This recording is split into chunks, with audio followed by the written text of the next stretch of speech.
جج کہنے لگا کہ جب خلا چاہیے ہی نہیں تھی تو عدالت کا وقت کیوں ضائع کیا؟ کیس ختم ہو چکا تھا۔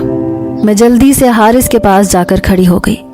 یاسر میرے پاس آیا، کہنے لگا یہ کیا حماقت کی ہے تم نے؟ میں نے کہا مجھے نہیں جانا تمہارے ساتھ، مجھے نہیں کرنی تم سے شادی۔ جو فیصلہ میری خالہ نے میرے لیے کیا تھا میرے لیے وہی بہتر ہے۔ میں نے زور سے حارث کا ہاتھ پکڑا ہوا تھا، بار بار اس کے پیچھے چھپنے کی کوشش کر رہی تھی اور اس نے مجھے اپنے ساتھ کر لیا تھا۔ پورا راستہ میں روتی رہی اور وہ چپ چاپ تھا۔ گھر آنے کے بعد کہنے لگا بس ایک سوال کا جواب دو، گھر سے بھاگی کیوں تھی؟ اور اگر بھاگ گئی تھی تو اب واپس کیوں آئی ہو؟ میں نے کہا مجھے معاف کر دو، میں نے تمہیں پہچاننے میں غلطی کر دی، کانچ کو سونا سمجھ بیٹھی تھی۔ کہنے لگا میں نے اس کے خلاف FIR کٹوا دی تھی کیونکہ میں جانتا تھا کہ وہ کیا ہے اور کیا نہیں۔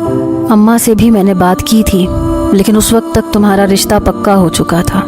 اماں کہنے لگیں کہ شاید میں جان بوجھ کر رہا ہوں کیونکہ میں پہلے ہی کہہ چکا تھا کہ مجھے جویریہ اچھی لگتی ہے، مجھے اس سے شادی کرنی ہے، لیکن تم نے انکار کر دیا۔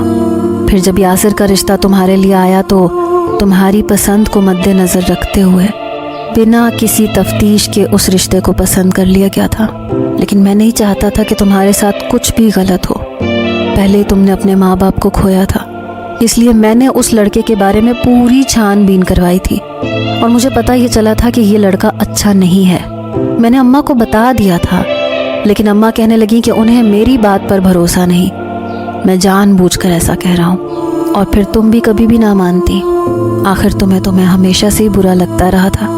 لیکن اماں جب بیمار رہنے لگی تو کہنے لگیں کہ مجھے یہ ڈر ہے کہ کہیں تمہاری بات سچ نہ نکلے، اگر ایسا ہو گیا تو میں اپنی بہن کو کیا جواب دوں گی، اس لیے انہوں نے بنا تمہیں وجہ بتائے میرا نکاح تم سے کر دیا۔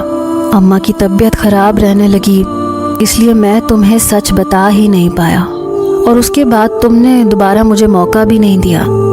تمہیں لگتا تھا کہ میں نکما آوارہ گرد ہوں، لیکن میں مجرموں کے بارے میں معلومات فراہم کرتا ہوں اور میرا کام ہے یہ، اس لیے میں ان لوگوں کے ساتھ ہی زیادہ ہوتا ہوں تاکہ یہ جان سکوں کہ جرم کی ابتدا ہو کہاں سے رہی ہے۔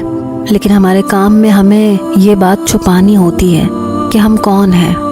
اس کی بات سن کر میں حیران ہوئی تھی، اگر مجھے پتہ نہ چلتا تو شاید میں بہت بڑا نقصان اٹھا لیتی۔ وہ کہنے لگا میں تمہارے پیچھے ہی تھا، جانتا تھا کہ یہ شخص کس حد تک جا سکتا ہے۔ مجھے امید تھی کہ اب وہ گرفتار ہو چکا ہے اپنے پورے گروہ کے ساتھ۔ میں نے حارث سے معافی مانگ لی، وہ واقعی بہت اچھا انسان تھا۔ بعض اوقات سامنے نظر آنے والی چیزیں ہمیں غلط لگتی ہیں اور وہ ہوتی نہیں ہیں، اور جو چیز ہمیں بہت اچھی اور ٹھیک نظر آتی ہے وہ اپنے پیچھے بہت گھنونا روپ لیے ہوتی ہے۔